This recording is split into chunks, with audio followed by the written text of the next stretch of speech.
వినాయక చవితి రోజు ముఖ్యంగా మనం తెలుసుకోవాల్సింది వినాయక వ్రత కథ. అది మీకు నేను ఇప్పుడు వివరిస్తున్నాను. వినాయక వ్రత కథ. సూత మహాముని, కౌనకుడు మొదలైన మునులకు విఘ్నేశ్వరుడు పుట్టిన విధానం, ఆ రోజు చంద్రుడిని ఎందుకు చూడకూడదు అనే విషయాలను వివరించడం మొదలుపెట్టాడు. ఒకప్పుడు గజరూపంలో ఉన్న గజాసురుడు అనే రాక్షసరాజు పరమశివుని గురించి తీవ్ర తపస్సు చేయడం ప్రారంభించాడు.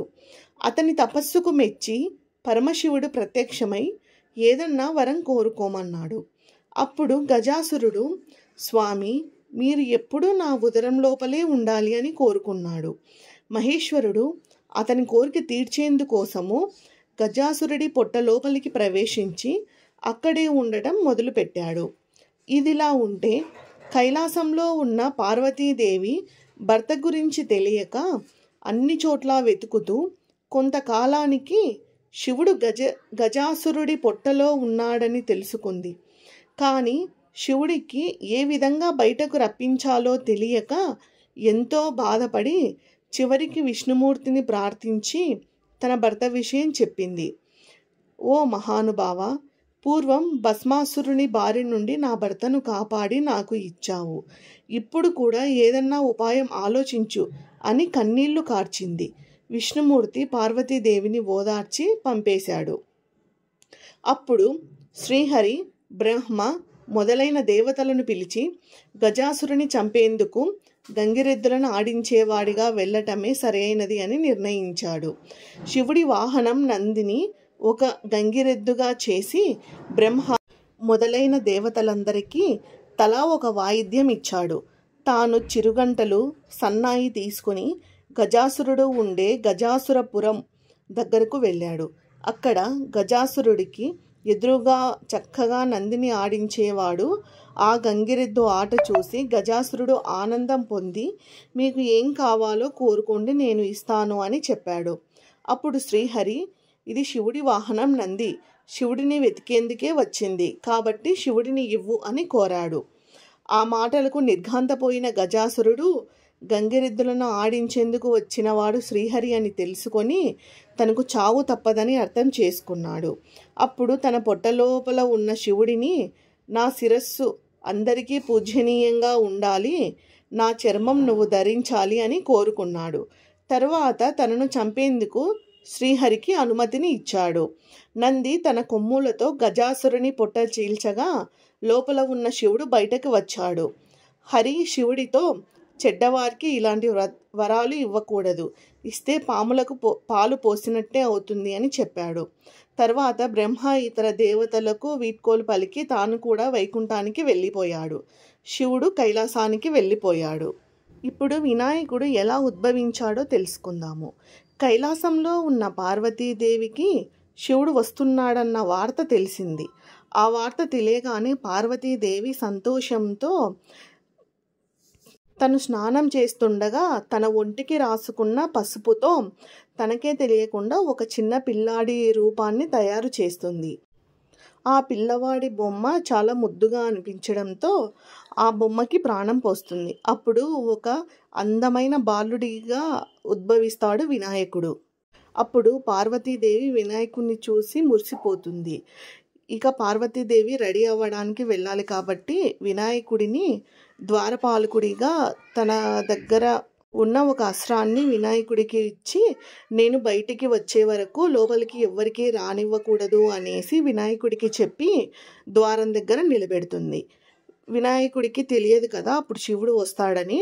అందుకు వినాయకుడు ద్వారపాలకుడిగా ఉండి లోపలికి ఎవరిని రానివ్వకుండా కాపలా ఉంటాడు. అప్పుడు శివుడు వచ్చి పక్కకు తప్పుకో నాయనా అంటాడు. కానీ వినాయకుడు వినుకోడు. నేను మిమ్మల్ని లోపలికి పోనివ్వను అని అంటాడు. ఇంతలో శివుడికి కోపం వచ్చి తన త్రిశూలంతో వినాయకుడి తలని నరికేస్తాడు. ఇదంతా తెలుసుకున్న పార్వతీదేవి కోపంతో బయటికి వచ్చి ఉగ్రరూపం దాల్చి, నా కొడుకుని చంపేస్తారా, ఈ ముల్లోకాలలో నేను ఉండనివ్వను అనేసి కోపం తెచ్చుకుంటూ ఉంటుంది. ఇంతలో బ్రహ్మ, విష్ణు మొదలైన దేవతలు అందరూ కైలాసానికి వచ్చి పార్వతీదేవిని శాంతింపచేయడానికి ప్రయత్నిస్తారు. కానీ ఆమె ఎంతమాత్రం శాంతించదు. ఇక శివుడికి ఉపాయం ఆలోచించి ఇంతకుముందు వరం ఇచ్చిన గజాసురుడి తలని వినాయకుడికి పెడతాడు. అప్పుడు పిల్లవాడికి ప్రాణం పోస్తాడు శివుడు. ఆ పిల్లవాడు ప్రాణం పోసుకున్న తర్వాత అమ్మ అని పార్వతీదేవిని పిలిచిన తరువాతనే అమ్మవారు శాంతిస్తుంది. ఇలా వినాయకుడి జననం జరుగుతుంది. ఇక అప్పటి నుంచి వినాయకుడు తన తల్లిదండ్రులతో కలిసి అలాగే తన అన్న అయిన కుమారస్వామితో చాలా సంతోషంగా జీవిస్తూ ఉంటాడు. ఇప్పుడు వినాయకుడు విఘ్నాలకు అధిపతి ఎలా అయ్యాడో ఒక కథ తెలుసుకుందాము. ఒకరోజు దేవతలు, మునులు, మానవులు పరమేశ్వరుని సేవించి విఘ్నములకు ఒక అధిపతిని ఇవ్వండి అని కోరారు. తాను పెద్దవాడు కాబట్టి ఆ నాయకత్వ పదవి తనకే ఉండాలని గజాననుడు కోరాడు. గజాననుడు పొట్టిగా ఉంటాడు, తగిన అర్హతలు లేవు కాబట్టి ఆధిపత్యం తనకే ఇవ్వాలి అని కుమారస్వామి తండ్రిని కోరాడు. శివుడు వారితో, మీలో ఎవరు 3 లోకాల్లోని పుణ్యనదుల్లో స్నానం చేసి ముందుగా నా దగ్గరికి వస్తారో వారికి ఆ ఆధిపత్యం ఇస్తాను అని చెప్పాడు. కుమారస్వామి తన నెమలి వాహనం మీద ఎక్కి వేగంగా ముల్లోకాలు తిరగటానికి వెళ్ళిపోతాడు. గజాననుడు బాధపడుతూ తండ్రి దగ్గరికి వెళ్ళి నమస్కరించి, అయ్యా, నా గురించి తెలిసి కూడా ఈ విధంగా చెప్పడం మీకు సరైనదా? నా పాదసేవకుడిని నా యందు దయ చూపి తగిన ఉపాయం చెప్పండి అని కోరాడు. శివుడు నారాయణ మంత్రం జపిస్తూ 3 సార్లు మా చుట్టూ ప్రదక్షిణం చేయాలి అని, ఇది అన్ని తీర్థాలలో తిరిగిన స్నాన ఫలాన్ని ఇస్తుంది అని చెప్పాడు. వినాయకుడు అదే విధంగా చేశాడు. ఆ మంత్ర ప్రభావం వల్ల గంగానదిలో స్నానమాడేందుకు వెళ్ళిన కుమారస్వామికి తనకంటే ముందుగానే గజాననుడు ఆ నదిలో స్నానమాడి తనకు ఎదురుగా వస్తున్నట్లు కనిపించాడు. అతనికి 3,50,00,000 నదుల్లో కూడా తనకంటే ముందుగానే గజానుడు స్నానం చేస్తున్నట్టు కనిపించాడు. అది చూసి ఆశ్చర్యపోయి కైలాసానికి వచ్చి తండ్రి దగ్గర ఉన్న అన్నను చూసి నమస్కరించి తన బలాన్ని తిట్టుకొని, తండ్రి, అన్నగారి మహిమ తెలియక ఈ విధంగా అన్నాను, క్షమించి ఆ ఆధిపత్యం అన్నగారికే ఇవ్వండి అని ప్రార్థించాడు. భాద్రపద శుద్ధ చతుర్థి రోజున పరమేశ్వరుడు గజాననుడికి విఘ్నాధిపత్యం ఇచ్చాడు. ఆ రోజు అన్ని దేశముల వాళ్ళు విఘ్నేశ్వరుడికి తమ స్థాయిని బట్టి కుడుములు, మిగిలిన పిండి వంటలు, కొబ్బరికాయలు, పాలు, తేనె, అరటిపళ్ళు, పానకము, వడపప్పు మొదలైనవి సమర్పించి పూజించారు. విఘ్నేశ్వరుడు సంతోషపడి కుడుములు తిని కొన్ని తన వాహనం అవింద్యునికి ఇచ్చి కొన్ని చేతిలో పట్టుకొని నిదానంగా సూర్యాస్తమయం అవుతుండగా కైలాసానికి వచ్చాడు. తల్లిదండ్రులకు నమస్కారం చేయబోగా పొట్ట భూమికి తగిలింది, కానీ చేతులు మాత్రం భూమి మీద ఆనలేదు. అతి కష్టం మీద చేతులు ఆంచిన నమస్కారం మాత్రం చేయలేకపోయాడు. ఈ విధంగా గణపతి కష్టాలు పడుతుండగా శివుడి తల మీద ఉన్న చంద్రుడు పగలబడి ఎగతాళిగా నవ్వాడు. రాజదృష్టి సోకితే రాళ్ళు కూడా నలిగిపోతాయన్న సామెత అనుసరించి వినాయకుడి పొట్ట పగిలి లోపల ఉన్న కుడుములు మొదలైనవి చుట్టుపక్కల దొర్లాయి. వెంటనే వినాయకుడు మరణించాడు. పార్వతి ఏడుస్తూ చంద్రుని చూసి, పాపాత్ముడా, నీ దృష్టి తగిలి నా కుమారుడు మరణించాడు కాబట్టి నిన్ను చూసిన వాళ్ళు పాపాత్ములై నీలాపనిందలు పొందుతారు అని శపించింది. అందుకు ఆ చంద్రుడు పార్వతీదేవి కాళ్ళకు మొక్కి, పార్వతీమాత, నన్ను క్షమించండి, నా శాపాన్ని విముక్తి కలిగించండి అని వేడుకుంటాడు. అలాగే పార్వతీదేవి వినాయకుడిని బతికిస్తుంది. ఇక చంద్రుని శాపం విషయానికి వస్తే, ఆ శాపంలో కొంచెం ఉపశమనం కలిగించి వినాయక చవితి రోజు ఎవరైతే నిన్ను చూస్తారో ఆ సంవత్సరం మొత్తం వాళ్లకు నీలాపనిందలు తప్పవు అనేసి అతని శాపం నుండి విముక్తిని కలిగిస్తుంది. అందుకనే వినాయక చవితి రోజు ఎవరే కానీ చంద్రుని దర్శనం అయితే చేసుకోవద్దు. అలా చేస్తే అందరికీ నీలాపనిందలు కలుగుతాయి చూసిన వాళ్లకు. అందుకనే ఈ వ్రత కథ చెప్తున్నాను. అదే సమయంలో సప్త మహర్షులు యజ్ఞం చేస్తూ తమ భార్యలతో అగ్ని ప్రదర్శనం చేస్తున్నారు. అగ్నిదేవుడు ఋషిపత్నులను చూసి మోహించి మహర్షులు తమను శపిస్తారేమో అనే భయంతో రోజు రోజుకు బలహీనంగా మారిపోవడం ఆరంభించాడు. అది అగ్ని భార్య స్వాహాదేవి గ్రహించి అరుంధతి రూపం తప్ప మిగిలిన ఋషిపత్నుల రూపం ధరించి భర్తకు సంతోషం కలిగించింది. ఋషులు తమ భార్యల రూపంలో ఉన్న స్వాహాదేవిని చూసి తమ భార్యలే అనుకొని భ్రమపడి వారిపై కోపం తెచ్చుకున్నారు. పార్వతి ఇచ్చిన శాపం ఫలితంగానే ఋషిపత్నులకు ఈ నీలాపనింద కలిగింది. దేవతలు, మునులు, ఋషిపత్నులు ఈ నీలాపనిందలను గూర్చి పరమేష్టికి తెలిపారు. అతడు సర్వజ్ఞుడు కావడంతో అగ్నిదేవుడి భార్య ఋషిపత్నుల రూపం దాల్చిందని తెలుసుకొని సప్తఋషులను సమాధానపరచి వారితో కూడా తాను కైలాసానికి వెళ్ళి ఉమామహేశ్వరులను సేవించి చనిపోయిన విఘ్నేశ్వరుని బతికించాడు. దాంతో పార్వతీ పరమేశ్వరులు ఎంతో సంతోషించారు. అప్పుడు దేవతలు మిగిలిన వాళ్ళు, పార్వతి, నువ్వు ఇచ్చిన శాపం వల్ల అన్ని లోకాలలో ఉన్న వారికి కీడు జరుగుతుంది కాబట్టి దానిని ఉపసంహరించు అని ప్రార్థించారు. వారి ప్రార్థనలకు సంతోషించిన పార్వతి సంతోషంతో తమ కుమారుని దగ్గరకు తీసుకొని ముద్దాడి, ఏ రోజున వినాయకుణ్ణి చూసి చంద్రుడు నవ్వాడో ఆ ఒక్కరోజు మాత్రమే చంద్రుని చూడకూడదు అని చెప్పింది. అప్పుడు బ్రహ్మ మొదలైన దేవతలు సంతోషించి తమ నివాసాలకు వెళ్ళిపోయారు. భాద్రపద శుద్ధ చతుర్థిలో మాత్రం చంద్రుని చూడకుండా జాగ్రత్త తీసుకొని సుఖంగా ఉన్నారు. ఇలా కొద్ది కాలం గడిచింది. ద్వాపర యుగంలో ద్వారకావాసి అయిన శ్రీకృష్ణునికి నారదుడు దర్శించి ప్రార్థించి మాట్లాడుతుండగా, స్వామి, సాయంకాలం అయ్యింది. ఈరోజు వినాయక చతుర్థి కాబట్టి పార్వతీదేవి శాపం వల్ల చంద్రుడిని చూడకూడదు. నేను నా ఇంటికి వెళ్తాను, అనుమతించండి అని గతంలో జరిగినదంతా చెప్పి స్వర్గానికి వెళ్ళిపోయాడు. అప్పుడు శ్రీకృష్ణుడు ఆ రోజు రాత్రి చంద్రుడిని చూడకూడదని పట్టణంలో చాటింపు వేయించాడు. శ్రీకృష్ణుడు క్షీరప్రియుడు కావటంతో ఆ రోజు రాత్రి ఆకాశం వైపు చూడకుండా పశువుల శాలకు వెళ్ళి పాలు పితుకుతూ పాలలో చంద్రుని ప్రతిబింబం చూసి, ఆహా, నాకు ఎలాంటి ఆపద రానుందో అని అనుమానించడం ప్రారంభించాడు.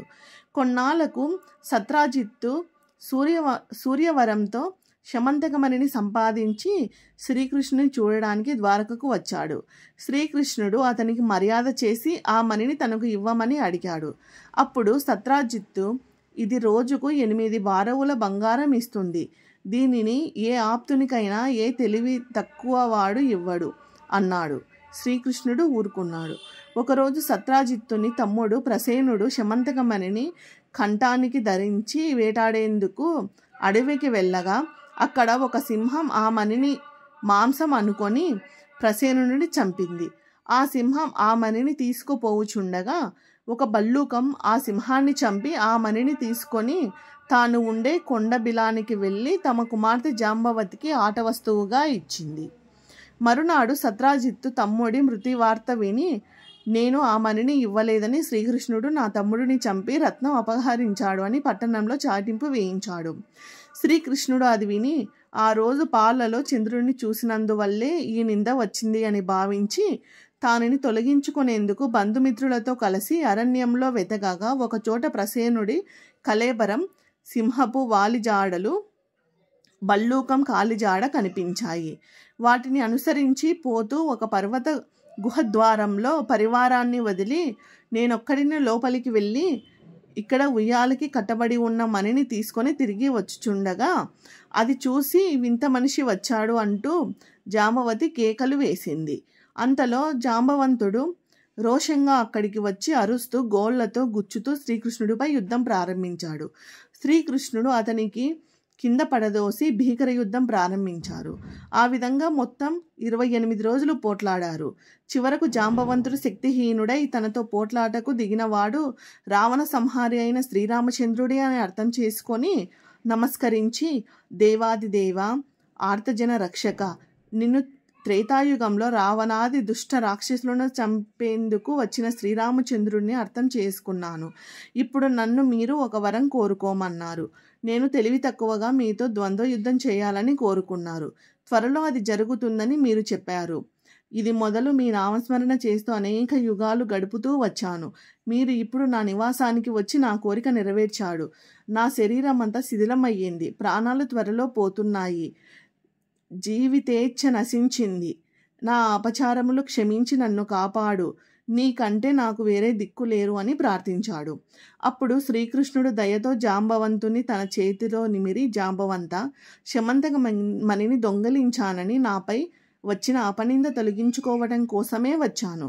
కాబట్టి మణిని నాకు ఇవ్వు, నేను వెళ్ళిపోతాను అని చెప్పాడు. అప్పుడు జాంబవంతుడు శ్రీకృష్ణుడితో మణితో పాటు తమ కుమార్తెను కూడా ఇచ్చాడు. తన ఆలస్యం వల్ల ఆందోళన చెందుతున్న బంధువులతో సైన్యంతో మణితో జాంబవతితో కలిసి తన నగరానికి వెళ్ళాడు. సత్రాజిత్తును పిలిపించి అందరినీ పిలిచి జరిగినదంతా వివరించి మణిని ఇచ్చాడు. అప్పుడు సత్రాజిత్తు, అయ్యో లేనిపోని నింద మోపి దోషానికి పాల్పడ్డాను అని వివరించాడు. మణితో పాటు తన కుమార్తె సత్యభామను కూడా ఇచ్చి తన తప్పు క్షమించమని వేడుకున్నాడు. శ్రీకృష్ణుడు ఒక శుభముహూర్తంలో జాంబవతి సత్యభామలను వివాహమాడాడు. అప్పుడు దేవతలు మునులు శ్రీకృష్ణుని స్తుతించి, మీరు సమర్థులు కాబట్టి నీలాపనింద పోగొట్టుకున్నారు, మాలాంటి వారు ఏమి చేయగలరు అని ప్రార్థించాడు.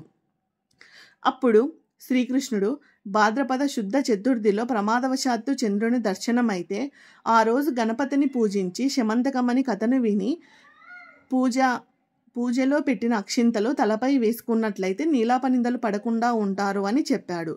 దాంతో దేవతలు మునులు సంతోషించి తమ ఇళ్లకు వెళ్ళిపోయారు. ప్రతి సంవత్సరం భాద్రపద శుద్ధ చతుర్థిలో దేవతలు, మహర్షులు, మానవులు మొదలగు వారు గణపతిని పూజించి తమ కోరికలు నెరవేర్చుకొని ఆనందంగా ఉన్నారని శాపమోక్ష విధానం శౌనకాది మునులకు వివరించిన తర్వాత సూత మహాముని తన ఆశ్రమానికి వెళ్ళిపోయాడు. ఇప్పుడు వినాయకుడికి మూషికం ఎలా వాహనం అయ్యిందో తెలుసుకుందామా?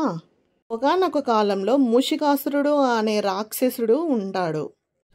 ఆ మూషిక రాజు దేవతలను ఇబ్బంది పెడుతూ స్వర్గాన్ని చేజిక్కించుకోవాలని దేవతలను ఓడిస్తూ వాళ్లను భయభ్రాంతులకు గురి చేస్తూ ఉంటాడు. వాళ్ళందరూ వెళ్ళి శివుడిని ప్రార్థించగా శివుడు వినాయకుడిని పంపించి మూషికాసురుడితో యుద్ధం చేయమంటాడు. అలాగే అని చెప్పి వినాయకుడి మూషికాసురుడితో భయంకరమైన యుద్ధం చేస్తాడు. అదే సమయంలో మూషికాసురుడి భార్య పార్వతీదేవికి పరమ భక్తురాలు.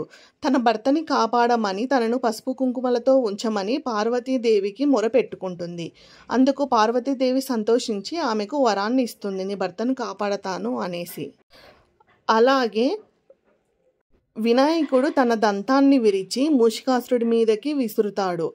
ఆ దంత ప్రభావం వల్ల మూషికాసురుడు భయభ్రాంతులకు గురయ్యి తప్పించుకోవడానికి పారిపోతూ ఉంటాడు. అప్పుడు పార్వతీదేవి తన యొక్క చేతి గాజును మూషికాసురుడికి అడ్డుపెట్టి వినాయకుడి దంతం తగలకుండా చేస్తుంది. ఏమిటిది అమ్మ, మీరే కాపాడుతున్నారా ఇలాంటి దుష్టులను అనేసి వినాయకుడు పార్వతీమాతను వేడుకుంటాడు. నేనేం చేసేది నాయన, ఈయన భార్య నాకు పరమ భక్తురాలు, అందుకని నేను ఈయన కాపాడుతాను అనేసి నేను వరాన్ని ఇచ్చాను, అందుకే కాపాడుతున్నాను అని అంటాడు. అప్పుడు మూషికాసురుడు తన తప్పులన్నీ తెలుసుకొని, ఓ దేవా, నేను మీకు వాహనంగా ఉంటాను, నన్ను క్షమించండి, నన్ను చంపవద్దు అని వేడుకుంటాడు. ఇదేదో బాగుందే అనేసి పార్వతీదేవి కూడా సంతోషించి మూషికాసురుణ్ణి వినాయకుడికి వాహనంగా చేస్తుంది. ఈ విధంగా మూషికాసురుడు వినాయకుడికి వాహనంగా అయ్యాడు. వినాయకుడు ఏకదంతుడు ఎలా అయ్యాడు అంటే, ఒకరోజు కైలాసంలో పరమేశ్వరుడు ధ్యానంలో ఉండగా పరశురాముడు కైలాసానికి వస్తాడు. అప్పుడు అడ్డుగా వినాయకుడు ఉంటాడు. శివుని దర్శనం కావాలని కోరుకుంటాడు. కానీ వినాయకుడు ధ్యానంలో ఉన్నాడు నాన్నగారు అనేసి చెప్తాడు. అప్పుడు కోపం వచ్చిన పరశురాముడు తన పరుసుని వేగంగా విసురుతాడు. అప్పుడు వేగంగా వచ్చి వినాయకుడికి తగులుతుంది. ఆ ప్రభావం వల్ల వినాయకుడి దంతం విరిగిపోతుంది. శివుడు కోపోద్రిక్తుడ బయటకు వచ్చి మునిని శపిస్తుండగా అప్పుడు శివుడి కాళ్ళ మీద పడి, పరమశివుడు, నీ వల్ల మా కుమారుడు మరణించాడు, నీవు చేసిన తప్పిదానికి నా కుమారుడికి ఈ శిక్ష పడింది, ఎందుకు ఇలా చేశావు అని పరశురాముడిని ప్రశ్నించాడు. నన్ను క్షమించండి మహాప్రభు, నా కోపమే ఇలా వినాయకుడి దంతం విరగడానికి కారణమయ్యింది అనేసి తన తపోశక్తితో వినాయకుడిని తిరిగి మరలా బ్రతికిస్తాడు. అతనికి వరాలు ఇస్తాడు. అందుకని వినాయకుడికి ఒక దంతం విరిగినట్టుగా ఉంటుంది పరశురాముడి పరశు దెబ్బ వల్ల. అప్పటి నుండి వినాయకుడు ఏకదంతుడు అయ్యాడు. ఈ వీడియో కనుక మీకు నచ్చినట్లయితే please like, share and subscribe my channel. Thank you for watching.